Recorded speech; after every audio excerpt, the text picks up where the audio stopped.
Hello my dear students, आइए आज हम समरी देखते हैं पूरे के पूरे ऑर्गेनिजम्स एंड पॉपुलेशन चैप्टर की। 1 सेकेंड। तो जैसा कि हमने बात करी थी क्लास के अंदर भी, एक बात हमेशा ध्यान रखो, न्यू एनसीईआरटी और नीट के सिलेबस दोनों में ही ऑर्गेनिज्म वाला पार्ट अब डिलीट हो चुका है। यानी दोनों के अंदर ही अब ऑर्गेनिज्म, एबायोटिक फैक्टर्स, एडेप्टेशंस, ये सब डिलीट हो गया और सीधे पॉपुलेशन से कहानी को शुरू किया गया है। तो सबसे पहले आइए हम देखते हैं कि इकोलॉजी का क्या मतलब होता है। इकोलॉजी का सिंपल सा मतलब होता है कि एक जगह पे जो ऑर्गेनिजम्स है उनका आपस में इंटरेक्शन और उनके एबायोटिक फिजिकल एनवायरनमेंट के साथ इंटरेक्शन, उस सब्जेक्ट को हम और बोलते हैं इकोलॉजी। नाउ इकोलॉजी में सबसे बेसिक लेवल पर ऑर्गेनिज्म आता है, फिर उनसे मिलकर पॉपुलेशन बनती है, उनसे मिलकर कम्युनिटी बनती है। कम्युनिटीज एबायोटिक फैक्टर के साथ मिलकर इकोसिस्टम बनाती हैं, जो अगला चैप्टर है, और उसके बाद फिर लैंडस्केप और बायोम्स बनते हैं। यानी 4 बेसिक लेवल्स पर हम डील करते हैं इस चैप्टर के अंदर। पहले ऑर्गेनिज्म एंड पॉपुलेशन दोनों लेवल्स थे, बट अब केवल पॉपुलेशन लेवल है। तो आइए सबसे पहले हम बात करते हैं पॉपुलेशन होती क्या है। पॉपुलेशन हमने क्या समझा है, एक किसी ज्योग्राफिकल एरिया के अंदर वो सारे ऑर्गेनिजम्स जो सेम स्पीशीज के हैं आपस में इंटरब्रीडिंग कर सकते हैं और सिमिलर रिसोर्सेस को या तो शेयर करते हैं या आपस में कॉम्पीट करते हैं। जरूरी नहीं है कि इंटरब्रीडिंग केवल सेक्सुअल रिप्रोडक्शन हो, इवन अगर एसेक्सुअली भी रिप्रोड्यूस कर रहे हैं तो भी हम उसे क्या मानेंगे, एक पॉपुलेशन के मेंबर्स। तो इंटरब्रीड करे एक पर्टिकुलर एरिया में, शेयर या कॉम्पीट करे सेम रिसोर्सेस के लिए, उसे कहते हैं पॉपुलेशन, एक पॉपुलेशन। नाउ पॉपुलेशन के एग्जाम्पल्स हमने पढ़े थे, जैसे एक वेटलैंड के अंदर छोटी चिड़ियां कॉर्मोरेंट्स, या एक खाली जगह में सारे चूहे, या एक जंगल के अंदर सारे टीक वुड के ट्रीज, या एक कल्चर के अंदर बैक्टीरिया, या एक पॉन्ड तालाब के अंदर लोटस के प्लांट्स। ये कुछ एग्जाम्पल्स हो गए हैं। अब पॉपुलेशन जो है इस लेवल पर नेचुरल सिलेक्शन ऑपरेट करता है, ये इंपॉर्टेंट है, क्योंकि एनवायरनमेंट जो चेंज होगा वो पूरी पॉपुलेशन के लिए चेंज होगा। यानी पॉपुलेशन की स्टडी, पॉपुलेशन इकोलॉजी की स्टडी बहुत इंपॉर्टेंट है, क्योंकि ये जो इकोलॉजी है ये जेनेटिक्स और इवोल्यूशन कैसे हो रहा है पॉपुलेशन में, उन सबको अंडरस्टैंड करने में हमें हेल्प करेगी। अब सबसे पहले हम बात करते हैं कि एक इंडिविजुअल के अंदर बर्थ होती है, डेथ होता है, और जेंडर सेक्स यानी मेल या फीमेल होता है। पर पॉपुलेशन जो है उसके अंदर बर्थ रेट, डेथ रेट और सेक्स रेशियो होता है। सेक्स रेशियो अभी हम देखेंगे। ये बर्थ रेट और डेथ रेट का क्या मतलब है, पर कैपिटा बर्थ या डेथ, यानी पर पर्सन कितने लोग मरे या जिंदा हुए। जैसे एनसीईआरटी में एग्जांपल दिया हुआ है कि 20 लोटस थे और एक साल में 8 न्यू लोटस हो गए, तो बर्थ रेट कितनी होगी, तो 20 पर 8 नए आए हैं, यानी हर एक पर लोटस कितने पैदा हुए, कितने नए बने, 8/20 यानी 0.4 पर ईयर पर लोटस। ये होती है बर्थ रेट। इसी तरह से एनसीईआरटी में फ्रूट फ्लाई का डेथ रेट का एग्जांपल दिया है कि 40 फ्रूट फ्लाईज पर 4 मर गई हैं, तो डेथ रेट कितनी होगी, 40 पर 4 मरी है, यानी पर फ्रूट फ्लाई 4/40 यानी 0.1 फ्रूट फ्लाई पर वीक पर फ्रूट फ्लाई डेथ हुई है। सेक्स रेशियो का मतलब कितने परसेंट मेल और कितना परसेंट फीमेल है।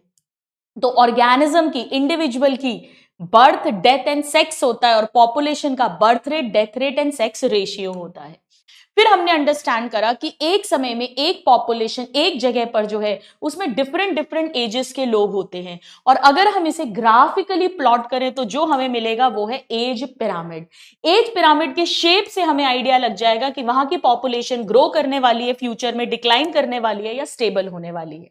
हमने 3 तरह के एज पिरामिड्स अंडरस्टैंड किए थे।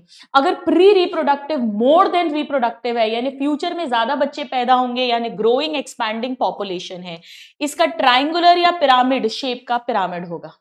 अगर pre reproductive is equal to reproductive है, नियरली सेम है, तो जितनी पॉपुलेशन है उतनी ही रहेगी, स्टेबल, इसका बेल शेप्ड का कर्व आएगा। और अगर pre reproductive less than reproductive है, यानी फ्यूचर में डिक्लाइन होगी, इसका अर्न शेप, लोटे जैसा अर्न या स्पिंडल शेप का कर्व आएगा। तो shape of the age pyramid tells us whether the population is growing, stable और डिक्लाइन। चलिए अब साइज ऑफ द पॉपुलेशन जो है वो उसके स्टेटस के बारे में बताती है हैबिटेट के अंदर। क्यों जरूरी है पॉपुलेशन साइज को मेजर करना?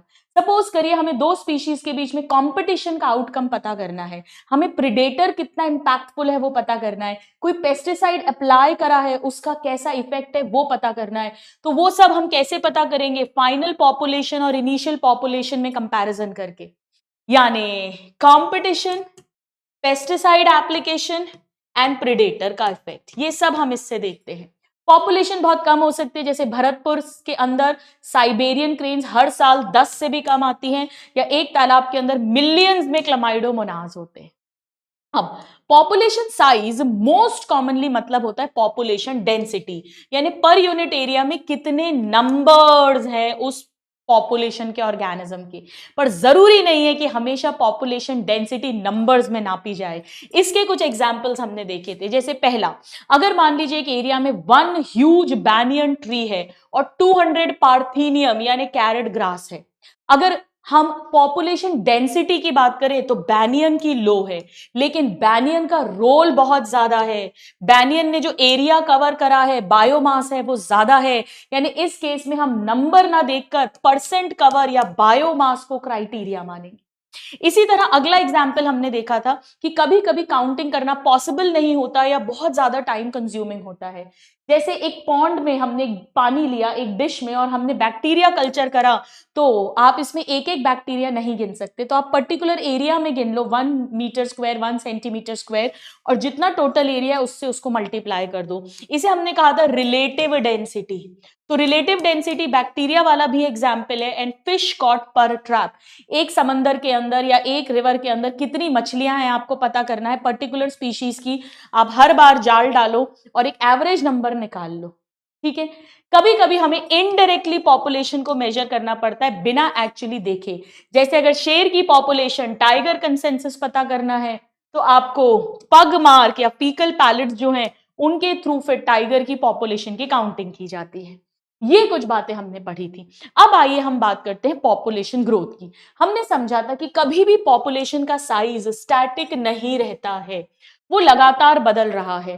खाने की अवेलेबिलिटी, शिकारी का प्रेशर, एडवर्स यानी अनफेवरेबल वेदर, ये सब कुछ उसे चेंज करता रहता है। पॉपुलेशन को चेंज करने के लिए 4 बेसिक प्रोसेसेस होंगे। एक, बर्थ और इमिग्रेशन, जितने नए लोग आ रहे हैं यानी नेटैलिटी एंड इमिग्रेशन जो पॉपुलेशन को इंक्रीज करेंगे, और डेथ यानी मोर्टेलिटी या कितने उस जगह को छोड़कर जा रहे हैं, एमिग्रेशन, वो उसे डिक्रीज करेंगे। ठीक है, तो ये हमारी चारों की परिभाषाएं, डेफिनेशंस हो गई। अब हमने पढ़ा था कि ये एनसीईआरटी का डायग्राम था, नेटैलिटी और इमिग्रेशन ऐड करेंगे, एरो इस तरफ है, और मोर्टेलिटी एंड एमिग्रेशन माइनस करेंगे। यानी अगर मुझे एक पर्टिकुलर समय के बाद में पॉपुलेशन निकालना है एन टी प्लस 1 टाइम के बाद, तो मैं क्या करूंगी, एन टी यानी इनिशियल पॉपुलेशन में बर्थ और इमिग्रेशन को ऐड करूंगी और डेथ और एमिग्रेशन को माइनस करूंगी। फॉर्मूला बनेगा N T plus B plus I minus D plus E. अगर B plus I more than D plus E हुआ, अगर if this is more than this, तो पॉपुलेशन ग्रो कर रही होगी। अदरवाइज अगर बी प्लस आई कम हुआ, डी प्लस ई ज्यादा हुआ, तो डिक्रीज हो रही होगी, और बराबर हुए तो स्टेबल होगी। नॉर्मल कंडीशंस में बर्थ और डेथ ज्यादा होती है क्योंकि इमिग्रेशन एमिग्रेशन बहुत ज्यादा नहीं होता है। लेकिन जब स्पेशल कंडीशंस होती हैं, जैसे नई नई कॉलोनी बन रही है, पार्टीशन हुआ है, वॉर हुआ है, उस समय पर इमिग्रेशन एमिग्रेशन ज्यादा इंपॉर्टेंट हो जाते हैं बजाय birth rate and death rate के। नाउ अब हम बात करते हैं ग्रोथ मॉडल्स की। इसमें हमने पहले समझा था कि हर एरिया में हर पॉपुलेशन की कैरिंग कैपेसिटी होती है, उससे ज्यादा उस पॉपुलेशन के मेंबर्स उस एनवायरनमेंट में सरवाइव नहीं कर सकते, उनके लिए खाना पीना जगह नहीं है। इसे हम के से डिनोट करते हैं। फिर हमने समझा था कि हर पॉपुलेशन का ऑर्गेनिज्म एक maximum number of children contribute कर सकता है उस पॉपुलेशन में, यानी पर कैपिटा इंक्रीज करवा सकता है। ये उसकी मैक्सिमम कैपेसिटी होती है, जितने बच्चे पैदा करे माइनस जितने मरे। इसे हमने बायोटिक पोटेंशियल कहा था, R is equal to B minus D. ये मैक्सिमम कब होगा, जब बी मैक्सिमम हो, मैक्सिमम बच्चे पैदा हो जाएं, और डी मिनिमम हो यानी एक भी मरे नहीं, बर्थ रेट मैक्सिमम हो और डेथ रेट मिनिमम हो, तब R मैक्सिमम वैल्यू आती है। अब हमने पढ़ा था ग्रोथ मॉडल्स। दो तरह के ग्रोथ मॉडल्स होंगे हमें पता है। एक, अगर अनलिमिटेड रिसोर्सेज हैं, अनलिमिटेड फूड है, अनलिमिटेड स्पेस है, अनलिमिटेड है, ऐसा होता नहीं है, आइडियली ऐसा होता नहीं है। अगर अनलिमिटेड होगा तो एक्सपोनेंशियल ज्योमेट्रिक फैशन में ग्रोथ होगी, यानी पहले तो अडेप्ट करने में बस थोड़ा सा टाइम लगेगा और फिर धड़ाधड़ धड़ाधड़ पॉपुलेशन ग्रो करेगी। हालांकि ऐसा होगा नहीं, फिर वो क्रैश भी कर जाती है।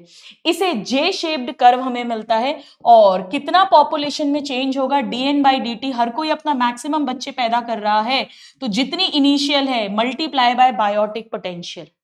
अगर हम इसका लॉग निकालेंगे तो nt is equal to n0 e to the power rt, e to the power rt। यहां पर e क्या है, बेस ऑफ नेचुरल लॉग। ये दो इक्वेशंस हमने पढ़ी हैं ज्योमेट्रिक या एक्सपोनेंशियल ग्रोथ कर्व की। इसे हमने आर स्पीशीज कहा था। इसमें बहुत सारे बच्चे पैदा होते हैं, नंबर बहुत ज्यादा होगा, साइज छोटा होता है। जैसे बारिश के समय पे मच्छर या सरसों का सीजन होता है तब वो काले वाले कीड़े, ये जो सडनली एकदम से रैपिडली ग्रो करते हैं। तो dn/dt is equal to R N, या कहो b minus D into N. ठीक है, आर जो है ये वही बायोटिक पोटेंशियल यानी intrinsic rate of natural increase है। इसमें हमें तीन वैल्यूज एनसीईआरटी में दी थी, फ्लावर बीटल की 0.12, नॉर्वे रैट की 0.015 और ह्यूमन पॉपुलेशन 0.0205। ये तीनों वैल्यूज हमारी टिप्स पर होनी चाहिए। ये ऑपर्चुनिस्टिक स्पीशीज हैं, यानी इनमें बहुत ज्यादा बर्थ रेट होगा। ये इक्वेशन में ऑलरेडी बता चुकी हूं, ये तक पीवाईक्यू में आया है, ई की वैल्यू 2.71828। आगे बढ़ते हैं। अब जे शेप का कर्व ये भी हम बता चुके हैं। अब हम आ जाते हैं, ये ऑलरेडी बात हो चुकी है, दोबारा स्लाइड आ गई है। ये है फर्स्ट वाली इक्वेशन। अब ऐसा होता नहीं है नॉर्मली कि अनलिमिटेड रिसोर्सेज हों, यानी हमेशा रिसोर्सेज लिमिटेड होंगे, और अगर लिमिटेड रिसोर्सेज होंगे तो आपस में कंपटीशन होगा, तो मैक्सिमम कैरिंग कैपेसिटी अचीव होने के बाद में अब पॉपुलेशन और नहीं बढ़ सकती है। यानी इसमें कैसा होगा, पहले लैग फेज आएगा, फिर लॉग फेज आएगा, और फिर जैसे ही कैरिंग कैपेसिटी के पास पहुंचने लग जाएगा ग्रोथ स्लो हो जाएगी, इसे डिक्सेलरेशन फेज बोलते हैं। और उसके बाद स्टेबल हो जाएगा, जिसे एसिम्पटोट बोलते हैं। एसिम्पटोट का मतलब है कि कैरिंग कैपेसिटी के बराबर पॉपुलेशन डेंसिटी हो गई है। इसका मतलब है लॉग और लैग का मतलब है कैरिंग कैपेसिटी से कम है पॉपुलेशन डेंसिटी, अभी काफी कम है। और डिक्सेलरेशन का मतलब है कैरिंग कैपेसिटी से ऑलमोस्ट पास पहुंच गई है, ऑलमोस्ट पास पहुंच गई है। और एसिम्पटोट मतलब पूरी तरह के इज इक्वल टू एन हो गया है, अब और ज्यादा नहीं सपोर्ट हो सकते हैं, तो इसका सिग्मोइड या एस शेप्ड का कर्व आता है। तो ये सेकेंड वाला है dn/dt। ठीक है, सो लिमिटेड रिसोर्सेज, इसमें lag phase, log, acceleration, deceleration and asymptote होगा। इसे वर्ल्ड पर लॉजिस्टिक कर्व साइंटिस्ट के नाम पर भी बोलते हैं। अब इसकी इक्वेशन जब हम निकालेंगे तो यहां पर dn/dt is equal to R N तो होता है, लेकिन अब यहां पे एनवायरमेंटल रेजिस्टेंस भी काम करेगा, तो ऐसी इक्वेशन आएगी, या इसे हम ऐसे भी लिख सकते हैं k/k मतलब 1 माइनस n/k।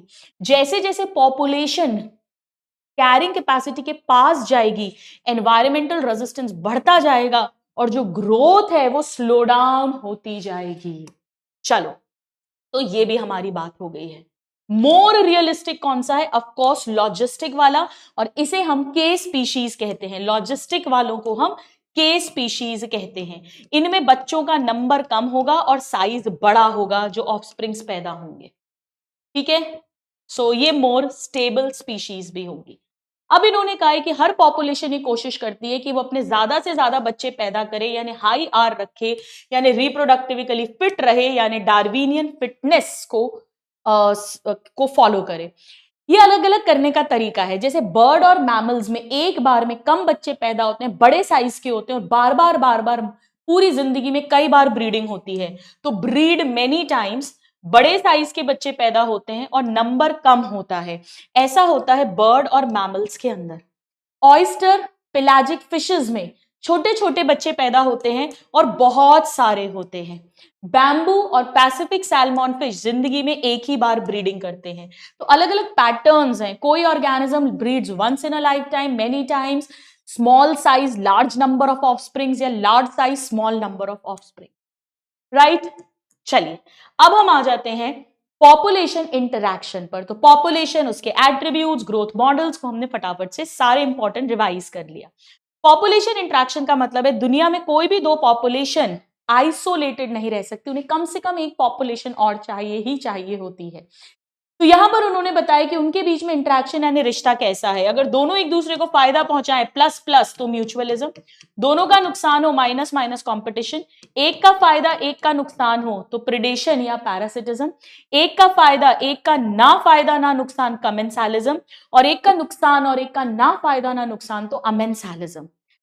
प्लस माइनस और न्यूटर तीन तरह का रिश्ता हो सकता है किसी भी ऑर्गेनिज्म के दो पॉपुलेशंस के बीच में, डेट्रीमेंटल, बेनिफिशियल या माइनस।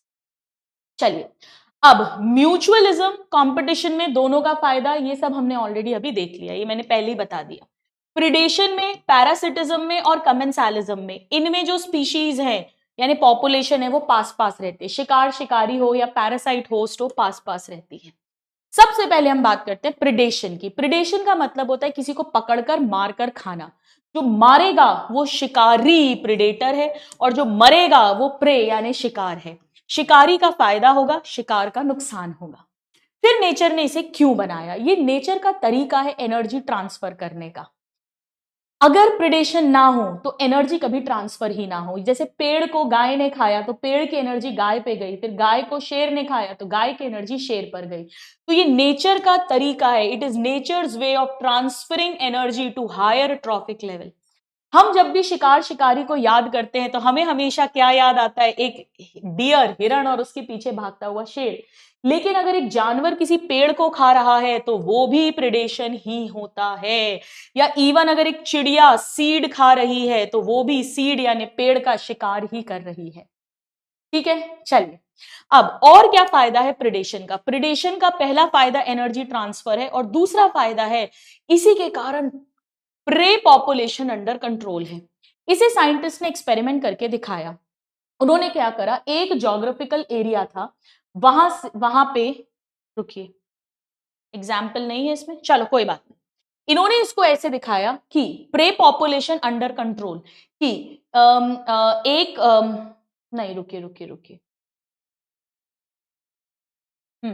जैसे मान लीजिए कि एक ज्योग्राफिकल एरिया है, वहां पे कोई फॉरेन स्पीशीज कर दी add, foreign species, exotic species जिसका शिकारी, नेचुरल प्रेडेटर यहां नहीं है। तो उन्होंने देखा कि इसका कोई शिकारी नहीं है तो ये तेजी से इन्वेजिव हो गया, इन्वेजिव, और हेक्टेयर्स ऑफ लैंड पर स्प्रेड हो गया। क्यों? क्योंकि इसका नेचुरल प्रेडेटर वहां नहीं है। एग्जाम्पल, प्रिकली पियर कैक्टस को ऑस्ट्रेलिया में लगाया गया था अर्ली 1920s में और इसने हैवॉक क्रिएट कर दिया था बहुत तेज फास्ट ग्रो करके। फिर इसका जो नेचुरल शिकारी है उसे यहां पर इंट्रोड्यूस किया गया, जो एक मॉथ था, मॉथ एक तरह का आर्थ्रोपोड, तब जाके ये कंट्रोल में आया। तो प्रेडेटर का होना जरूरी है वरना prey species out of control हो जाएंगी। इसे बायोलॉजिकल कंट्रोल मेथड भी बोलते हैं और बायोलॉजिकल कंट्रोल मेथड से हम काफी सारे पेस्ट को कंट्रोल में रखते हैं। जैसे मलेरिया का जो मच्छरनी है, जो मलेरिया के मच्छर का लार्वा है, एनाफिलीज मॉस्किटो का लार्वा, उसे गैम्ब्यूसिया मछली उसका शिकारी है। तो गैम्ब्यूसिया फिश को उस वाटर बॉडी में छोड़ देते हैं जहां पर वो लार्वा फीड ब्रीड कर रहे हैं, फल फूल रहे हैं, तो मलेरिया कंट्रोल आ जाता है। चलिए अब तीसरा, प्रिडेटर एक और काम करता है, स्पीशीज डाइवर्सिटी मेंटेन करने में हेल्प करता है। इसका एग्जांपल साइंटिस्ट ने क्या देखा, अमेरिकन पैसिफिक कोस्ट है, वहां पर रॉकी इंटरटाइडल कम्युनिटीज है। उन्होंने वहां पर एक स्टारफिश होती है पिसास्टर, वो वहां का प्रेडेटर है, शिकारी है, उसे वहां से हटा दिया। तो उन्होंने देखा कि एक साल के अंदर अंदर 10 से ज्यादा, 10 से ज्यादा प्रे स्पीशीज एक्सटिंक्ट हो गई। एक्चुअली पहले ये प्रे स्पीशीज चुपचाप डर के बैठी थी क्योंकि शिकारी था तो सबका ध्यान अपने आप को बचाने में था। लेकिन जैसे ही पिसास्टर स्टारफिश प्रेडेटर शिकारी को हटाया, ये आपस में लड़मरी, इंटर स्पेसिफिक, आपस में स्पीशीज का कंपटीशन हो गया, लड़मरी और ये खत्म हो गई। यानी एक एक वर्ड आना चाहिए। अमेरिकन पैसिफिक कोस्ट की रॉकी इंटरटाइडल कम्युनिटीज में एक शिकारी था, स्टार फिश पिसास्टर, उसे वहां से रिमूव कर दिया गया। तो एक साल के अंदर 10 से ज्यादा प्रे स्पीशीज लुप्त हो गई, एक्सटिंक्ट हो गई। क्यों? इंटर स्पेसिफिक कंपटीशन के कारण। तो एक तो ये नेचर का तरीका है एनर्जी ट्रांसफर का, दूसरा ये प्रे पॉपुलेशन को अंडर कंट्रोल रखता है, तीसरा ये वहां पे नंबर ऑफ स्पीशीज यानी बायोडाइवर्सिटी को मेंटेन करता है। अब प्रीडेटर जो होते हैं ये प्रूडेंट होने चाहिए नेचर में, इसका मतलब विवेकी। They should eat the prey but not over eat, over exploit नहीं करना चाहिए। मान लो कि एक शिकारी, तू बहुत ज्यादा एफिशिएंट है, सारे शिकार एक बार में ही पकड़ के खा गया, तो पता पड़ा कि शिकार वहां पे खत्म हो गए और अब शिकारी भी खत्म हो जाएगा। इसीलिए बोलते हैं कि खाओ पर लिमिट में खाओ। चलिए, अब प्रे स्पीशीज ने कुछ डिफेंस मैकेनिज्म्स तैयार करे हैं अपने शिकारी से बचने के लिए, जैसे कैमोफ्लैज। जी हाँ, आप जानते हैं, ताकि शिकारी उसे पकड़ नहीं पाए, देख नहीं पाए। जैसे एक एग्जाम्पल दिया हुआ, एक बटरफ्लाई है, वो पॉइजनस हो जाती है, हाईली डिसटेस्टफुल हो जाती है, ताकि कुछ पर्टिकुलर केमिकल के कारण से मोनार्क बटरफ्लाई जो है ये डिसटेस्टफुल हो जाती है, ताकि उसका शिकारी उसको पकड़ नहीं पाए, उसको खाए नहीं, क्योंकि डिसटेस्टफुल है, पॉइजनस है। और पता है ये केमिकल, ये पॉइजन उसके पास कहां से आया है? उसने यंग स्टेज में, जब वो लार्वा था, कैटरपिलर स्टेज थी, तब उसने एक पॉइजनस वीड यानी एक पॉइजनस पेड़ खाया था, उसका केमिकल उसके अंदर आ गया है, और अब इससे वो बचती है पूरी जिंदगी। इसी तरह पेड़ों के लिए कौन है शिकारी? पेड़ों के लिए है शाकाहारी जानवर यानी हर्बीवोर्स। 25% इंसेक्ट्स जो है वो पेड़ खाते हैं। फाइटोफैगस, फाइटो का मतलब होता है प्लांट्स और फैगो मतलब ईटिंग। सो 25% इंसेक्ट्स जो है वो उन पेड़ों के शिकारी हैं। अब पेड़ों के साथ पर्टिकुलर प्रॉब्लम क्या है कि पेड़ भाग के नहीं जा सकते हैं। This is the problem with the पेड़। तो पेड़ों ने केमिकल डिफेंस तैयार करा है, केमिकल डिफेंस, और मॉर्फोलॉजिकल डिफेंस भी तैयार करा है। जैसे कई सारे पेड़ों में कांटे होते हैं, हमने पढ़ा है कैक्टस में, जैसे अकेसिया, बबूल का पेड़, कैक्टस, इनमें थॉर्न्स हैं, और ये उसको शिकारी से बचाते हैं, वो जो हर्बीवोर्स है उनसे बचाते हैं। इसके अलावा कई सारे पेड़ हैं जिन्होंने केमिकल्स भी प्रोड्यूस करते हैं जो हर्बीवोर को बीमार कर देते हैं, उनके डाइजेशन को खराब कर देते हैं, रिप्रोडक्शन को खराब कर देते हैं, उन्हें मार देते हैं। उस कारण से उनका प्रेडेटर उनके पास नहीं आता। जैसे कैलोट्रोपिस एक अनवांटेड पेड़ है, इसके आसपास कभी भी आपको कोई भी कैटल या गोट नहीं मिलेगी। क्यों? क्योंकि ये एक पॉइजनस कार्डियक ग्लाइकोसाइड प्रोड्यूस करते हैं, जो इन कैटल या गोट्स के कार्डियक सिस्टम को अफेक्ट कर देता है। इसके अलावा बहुत लार्ज स्केल पर केमिकल्स बनाते हैं अपने डिफेंस के लिए, जैसे nicotine, caffeine, quinine, strychnine and opium. हालांकि हम इन्हें कमर्शियली भी यूज करते हैं, जैसे कैफीन को हम कॉफी में, कोल्ड ड्रिंक्स में, चॉकलेट्स में यूज करते हैं। क्विनाइन एंटी मलेरियल है। ओपियम पॉपी पेड़ से जो मिलती है, इसे ड्रग्स की तरह यूज किया जाता है, तो उसे, पर पेड़ों ने इसे अपने डिफेंस के लिए बनाया। तो केमिकल डिफेंस हो सकता है या मॉर्फोलॉजिकल डिफेंस हो सकता है बाय द प्लांट्स, राइट। चलिए, तो यहां पर हमने बात की प्रेडेशन की। अब आइए हम नेक्स्ट पहले पढ़ते हैं, हमने पैरासिटिज्म। पैरासाइट के अंदर हम जानते हैं, पैरासाइट जो है इसे होस्ट के अंदर फ्री लॉजिंग यानी रहने की जगह और फ्री खाना मिलेगा। अब पैरासाइट और जो उसका होस्ट है वो साथ साथ इवॉल्व करते हैं, को इवॉल्व करते हैं। जैसा जैसा चेंज होस्ट में आएगा वैसा वैसा चेंज उसके अकॉर्डिंग पैरासाइट में आना पड़ेगा, तभी पैरासाइट उस होस्ट के अंदर सरवाइव कर पाएगा। अब पैरासाइट के अंदर भी कुछ स्पेशल अडेप्टेशंस आते हैं। जैसे अब पैरासाइट को सेंस ऑर्गन्स की जरूरत नहीं, उसे खाना पीना ढूंढना नहीं है, वो तो अंदर है, उनका लॉस हो जाता है। फिर पैरासाइट के अंदर एडहेसिव ऑर्गन्स या सकर्स इवॉल्व होते हैं ताकि वो होस्ट की बॉडी से चिपका रहे। डाइजेस्टिव सिस्टम की कोई जरूरत नहीं है, लॉस हो जाता है क्योंकि उसे तो बस डाइजेस्टेड फूड को एब्जॉर्ब करना है। और रिप्रोडक्टिव कैपेसिटी बहुत हाई हो जाती है, होस्ट के अंदर मल्टीप्लाई करते हैं। एक या एक से ज्यादा इंटरमीडिएट होस्ट हो सकते हैं पैरासाइट के, जैसे ह्यूमन लिवर फ्लूक हमने पढ़ा था, इसमें 2 इंटरमीडिएट होस्ट होते हैं, स्नेल एंड अ फिश। अब मलेरियल पैरासाइट जो है इसको एक ही इंटरमीडिएट होस्ट चाहिए, which is the female Anopheles mosquito. अब पैरासाइट क्या करता है, होस्ट के अंदर जाकर उसका ग्रोथ रिप्रोडक्शन कम करवा देगा, यानी उसका सर्वाइवल जो है वो कम हो जाएगा, यानी उसकी पॉपुलेशन डेंसिटी धीरे धीरे कम हो जाएगी, उसको फिजिकली वीक बना देगा। तो पैरासाइट का फायदा हो रहा है, उसे फ्री लॉजिंग फ्री मील्स मिल रहे हैं, पर होस्ट का नुकसान हो रहा है। पैरासाइट दो तरह के होंगे, एक एक्टोपैरासाइट और एक एंडोपैरासाइट। एक्टोपैरासाइट जो होस्ट की बॉडी के ऊपर रहेगा और एंडोपैरासाइट जो बॉडी के अंदर रहेगा डिफरेंट डिफरेंट ऑर्गन्स में। जैसे ह्यूमन के अंदर जुएं, लाइज, या डॉग्स के ऊपर टिक्स, या कुछ मछलियां हैं मेरीन फिश, उनके ऊपर कॉपीपॉड्स एक्टोपैरासाइट्स हैं, या पेड़ों में हेज प्लांट के ऊपर एक टोटल पैरासिटिक पेड़ रहता है, कस्क्यूटा, अमरबेल जिसे बोलते हैं, ये टोटल पैरासाइट है, इसका क्लोरोफिल भी लॉस हो चुका है एवोल्यूशन में। बाकी bacteria, fungi, viruses, flatworms, roundworms, protozoa, ये सब जो हमारे बॉडी के ऑर्गन्स के इनसाइड रह के डिजीजेस करते हैं, ये एंडोपैरासाइट्स हैं। लाइफ साइकिल किसकी ज्यादा कॉम्प्लेक्स होगी, एंडो, क्योंकि वो हमारे बॉडी के अंदर हैं, तो इनकी लाइफ साइकिल मोर कॉम्प्लेक्स होगी, इन्हें बहुत ज्यादा स्पेशलाइजेशन चाहिए, ये बॉडी के इनसाइड अंदर रह रहे हैं। तो बस यही सारी बातें हमने एक चार्ट में बना ली ताकि बहुत ही ज्यादा इजी हो जाए सब। अब एक स्पेशल पैरासिटिज्म का केस है ब्रूड पैरासिटम बर्ड्स के अंदर। हमें पता है कि एक पैरासिटिक बर्ड अपने अंडे होस्ट के अंदर देगी और होस्ट उसको इंक्यूबेट करेगा। जैसे फॉर एग्जांपल कुकू का एग्जांपल दिया है, कुकू कोयल जो है वो अपने अंडे कौए के नेस्ट में देती है और उसके जो अंडे हैं वो साइज और कलर में बिल्कुल होस्ट के अंडों को रिजेंबल करते हैं ताकि वो उसे पहचान नहीं ले।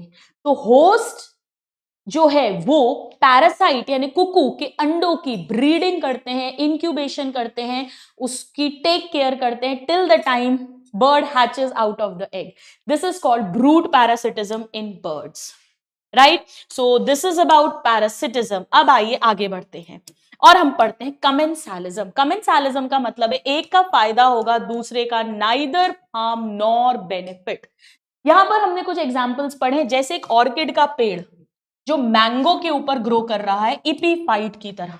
मैंगो का ना फायदा ना नुकसान, लेकिन एपीफाइट जो है ऑर्किड, इसका फायदा हो रहा है, ये उसके सहारे सहारे चढ़ जाता है।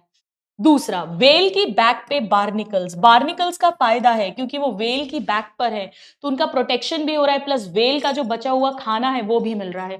वेल को तो पता भी नहीं है, ना फायदा ना नुकसान है। इसी तरह छोटी छोटी चिड़िया होती है कैटल, ईग्रेट्स, और कैटल्स होते हैं गाय भैंस। तो जहां गाय भैंस चलती हैं, जब वो ऐसे वेजिटेशन में मुंह हिलाती हैं तो कीड़े ऊपर निकल कर आते हैं जिन्हें ये कैटल ईग्रेट नहीं ढूंढ पाती, पर ऊपर आने के कारण पकड़कर खाती हैं। यानी इनका तो फायदा है और इन जानवरों को, कैटल्स का, ना फायदा ना नुकसान। सो कमेंसालिज्म के हमने 3 एग्जाम्पल्स पढ़े जहां पर orchid mango, barnacles whale, and cattle egrets and cattle है। चलिए आगे बढ़ते हैं और अब हम बात करते हैं एक और इसका एग्जाम्पल है फोर्थ, सी एनीमोन। ये जो सी एनीमोन है और क्लाउन फिश है, सी एनीमोन के स्टिंजिंग यानी जहर भरे टेंटिकल्स हैं, क्लाउन फिश वहीं अंदर रहती है। क्लाउन फिश की रक्षा हो रही है, प्रोटेक्शन हो रहा है, उसका फायदा हो रहा है। सी एनीमोन को तो खैर पता भी नहीं है, नाइदर हार्म नॉर बेनिफिटेड। तो ये 4 एग्जाम्पल्स हमें आने चाहिए कमेंसालिज्म के। अब आइए हम नेक्स्ट आते हैं अमेंसालिज्म। 1 सेकेंड, अमेंसालिज्म आई थिंक यहां पे डिटेल्स, 1 सेकेंड, कोई बात नहीं है, बट अमेंसालिज्म में हमें एक ही मेन एग्जाम्पल पढ़ना है और वो है एंटीबायोटिक्स का। अमेंसालिज्म में एक का फायदा और एक का नुकसान, ना फायदा ना नुकसान, माइनस और जीरो। इसमें एंटीबायोटिक प्रोड्यूसिंग, एंटीबायोटिक्स वाला केस है। एंटीबायोटिक जिस ऑर्गेनिज्म से आप ले रहे हो, फंजाई से, बैक्टीरिया से, उसका ना फायदा ना नुकसान, पर जिस बैक्टीरिया को वो एंटीबायोटिक किल कर रही है उसका माइनस यानी उसका हार्म है। अब आइए हम आ जाते हैं next, which is mutualism.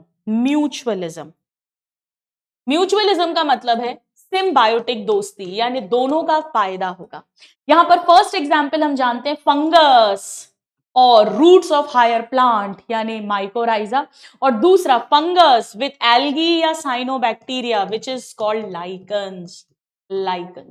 Lichens में जो एल्गी या साइनोबैक्टीरिया यानी ब्लू ग्रीन एल्गी है, वो फोटोसिंथेसिस कर रहा है और फंजाई उसको वाटर मिनरल एब्जॉर्ब कर रहा है और रहने की जगह दे रहा है।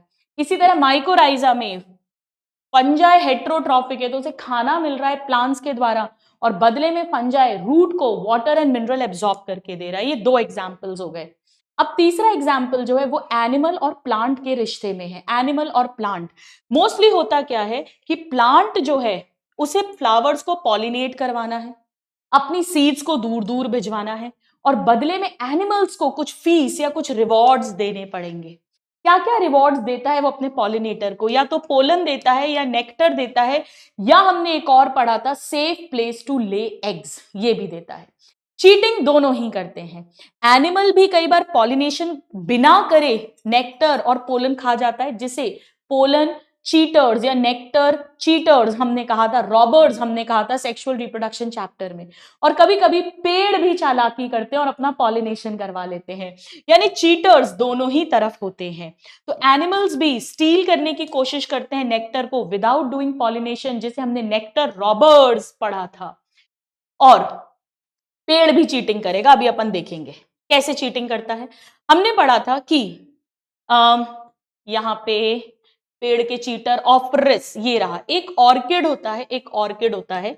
तो सारे ऑर्किड रिवॉर्ड नहीं देते, चीटिंग भी करते हैं। जैसे एक मेडिटेरेनियन ऑर्किड है ऑफरिस, ये सेक्सुअल डिसीड करता है, यानी इसकी जो पॉलिनेटिंग स्पीशीज है, एक बी की स्पीशीज है, फीमेल बी की तरह जो फीमेल बी का साइज है, कलर है, मार्किंग है, उसके जैसे इसकी एक पेटल होती है।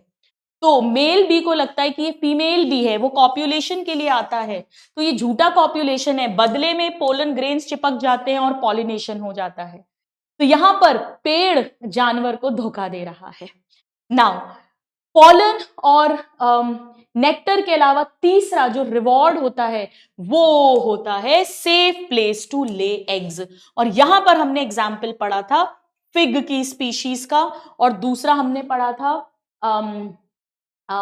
यक्का एंड उसका पॉलिनेटर, यक्का प्लांट का। ये दोनों ही म्यूचुअलिज्म है, हमेशा दोनों स्पीशीज को इवॉल्व होती हैं। को इवॉल्व का सिंपल सा मतलब है फिग और उसका वास्प हो या यक्का और उसका मॉथ हो, एक में चेंज आएगा तो दूसरे में भी चेंज आएगा। और यहां पर एग लेइंग की जगह दी जाती है पॉलिनेटर को और बदले में पॉलिनेशन करवाया जाता है पेड़ का। और ना सिर्फ एग लेइंग की जगह बल्कि उसके लार्वा को नरिश करने के लिए भी जो डेवलपिंग सीड्स है वो अपना फूड उसके साथ शेयर करती है। हमने बहुत अच्छे से इसको पढ़ा था। तो यहाँ पे यक्का एंड मॉथ हो जाएगा, फिग एंड वास्प हो जाएगा, और ये चीटर कॉक हो जाएगा जो ऑर्किड है। ठीक है, इसके अलावा ऑर्किड्स के मेन पॉलिनेटर बीज और बम्बल बीज होते हैं, पर ये वाला तो चीटर वाला है। चलिए, तो को एवोल्यूशन होता है, जैसे जैसे फीमेल बी का जो कलर है, पैटर्न है, मार्किंग्स है चेंज होंगी, वैसे वैसे ऑर्किड का फ्लावर की जो पेटल है वो भी चेंज होनी चाहिए, वो रिजेंबल करनी चाहिए फीमेल बी को, तभी तभी तभी सेक्सुअल डिसीड धोखा देके पॉलिनेशन करवा पाएगा। तो ये है बी जो पॉलिनेटर है एक ऑर्किड के फ्लावर का। इसके अलावा हमने राइजोबियम बैक्टीरिया पढ़ा है जो लेग्यूमिनस प्लांट्स के साथ रहता है। ये हेट्रोट्रॉफिक बैक्टीरिया, इसे खाना मिलता है और बदले में ये पेड़ के लिए नाइट्रोजन फिक्स करता है। सेम सिचुएशन हमने फ्रैंकिया के साथ पढ़ी थी, ये भी नाइट्रोजन फिक्सिंग बैक्टीरिया, हेट्रोट्रॉफिक है। ये non leguminous plants like Alnus के साथ रहता है, बैक्टीरिया को खाना मिलता है और पेड़ के लिए नाइट्रोजन फिक्स होती है। इसी तरह टर्माइट यानी दीमक के साथ ट्राइकोनिम्फा नाम का प्रोटोजोआ रहता है। तो टर्माइट इसे खाना और रहने की जगह देता है, और Trichonympha beta cellulase enzyme provide करता है जिससे कि उस बीटा सेल्यूलोज को डाइजेस्ट किया जा सके और दोनों भाई मिलकर खाना शेयर करते हैं। ये बहुत इंपॉर्टेंट नहीं है, ये दो हम बैक्टीरिया वाले चैप्टर में पढ़ चुके हैं। बाकी यक्का एंड मॉथ, प्रोन्यूबा मॉथ नाम था, फिग एंड उसका वास्प, ये बहुत इंपॉर्टेंट है। चलिए, अब ये सारी एग्जाम्पल्स भी हमने पढ़े थे, fig and wasp, orchid, bee and bumble bee, rhizobium leguminous के साथ, माइकोराइजा यानी fungi and roots of higher plant, lichens मतलब फंजाई विद एल्गी या cyanobacteria, trichonympha termite and frankia with non leguminous plants like एल्स। याद आ रहा है? चलिए, अब हम आ जाते हैं लास्ट इंटरेक्शन पर, तो हमने प्रिडेशन देखा, पैरासिटिज्म देखा जो प्लस माइनस था, फिर हमने कमेंसालिज्म देखा प्लस 0 था, अमेंसालिज्म देखा माइनस 0 था, म्यूचुअलिज्म देखा प्लस प्लस था। अब हम लास्ट 6th आएंगे जहां दोनों होंगे माइनस माइनस, यानी हम बात कर रहे हैं कंपटीशन की। चलिए, कंपटीशन में दोनों का नुकसान होगा। अब डार्विन ने कहा था कि स्ट्रगल फॉर एग्जिस्टेंस होता है और सर्वाइवल ऑफ द फिटेस्ट होता है। उन्होंने यह भी कहा था कि दो स्पीशीज के बीच में कंपटीशन होता है और वो एवोल्यूशन का कारण है। जो फिटेस्ट है, सबसे ज्यादा बच्चे पैदा करेगी, सरवाइव करेगी, उसे नेचर जो है वो एक्सेप्ट करेगा, सिलेक्ट करेगा। अब हम हमेशा ये सोचते हैं कि कंपटीशन जो है वो रिलेटेड स्पीशीज के बीच में होता है और लिमिटिंग रिसोर्सेस के लिए होता है, पर ये पूरी तरह से सच नहीं है। यहां पर दो एग्जाम्पल दिए हुए हैं। पहला एग्जाम्पल होगा जहां पर सेम रिसोर्स है पर दोनों स्पीशीज टोटली अनरिलेटेड है। जैसे इन्होंने एग्जाम्पल दिया है कि American, South American lakes, shallow South American lakes हैं, वहां पर हर साल फ्लैमिंगोज, बर्ड्स आती हैं और वहां की जो मछलियां हैं उनके साथ कंपटीशन करती है जू प्लैंक्टन्स के लिए। अब कहां मछलियां यानी फिशेस और कहां बर्ड्स, कितना डिफरेंस है, कोई रिलेशन नहीं है, लेकिन वो सेम फूड जू प्लैंक्टन के लिए कॉम्पीट कर रही हैं, यानी दो अनरिलेटेड स्पीशीज में भी कंपटीशन हो सकता है। अब हम बात करेंगे सेकेंड एग्जाम्पल की, जहां पे रिसोर्सेज लिमिटिंग नहीं है, अनलिमिटेड है, फिर भी कंपटीशन होगा। जैसे कि यहां पर एग्जाम्पल दिया गया था कि एक शेर है, उसने दहाड़ मारी और हिरण अपना खाना छोड़ के भाग गया। हिरण के लिए अनलिमिटेड रिसोर्स था, शेर उसका खाना नहीं खा रहा है, वो तो हर्बीवोर्स है, शेर तो कार्निवोरस है, फिर भी वो भाग गया। यानी वन स्पीशीज की जो फीडिंग एफिशिएंसी है वो रिड्यूस हो गई है due to the interfering presence of the other species even if resources were abundant. तो फिर हम कंपटीशन को क्या कहें?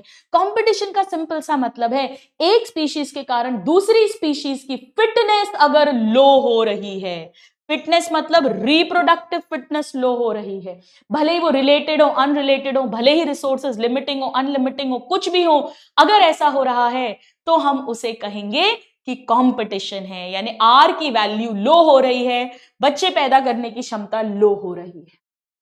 अब गॉस ने हमें क्या कहा था? गॉस ने हमें यह कहा था कि कभी भी अगर दो स्पीशीज एक साथ हैं, एक एरिया में सेम रिसोर्सेज के लिए कॉम्पीट करती हुई, रिसोर्सेज लिमिटेड हैं, तो एक स्पीशीज दूसरी स्पीशीज को अल्टीमेटली वहां से खत्म कर देगी। जो रहेगी वो सुपीरियर स्पीशीज, जो नहीं रहेगी वो इंफीरियर स्पीशीज। इसे बोलते हैं गॉस का कॉम्पिटेटिव एक्सक्लूजन प्रिंसिपल। क्या कहा था?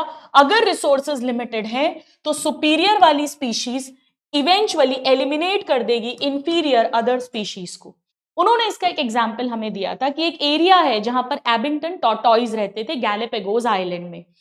10 साल के अंदर अंदर विद इन अ डिकेड वो सारे खत्म हो गए जब वहां पे गोट्स को इंट्रोड्यूस किया गया।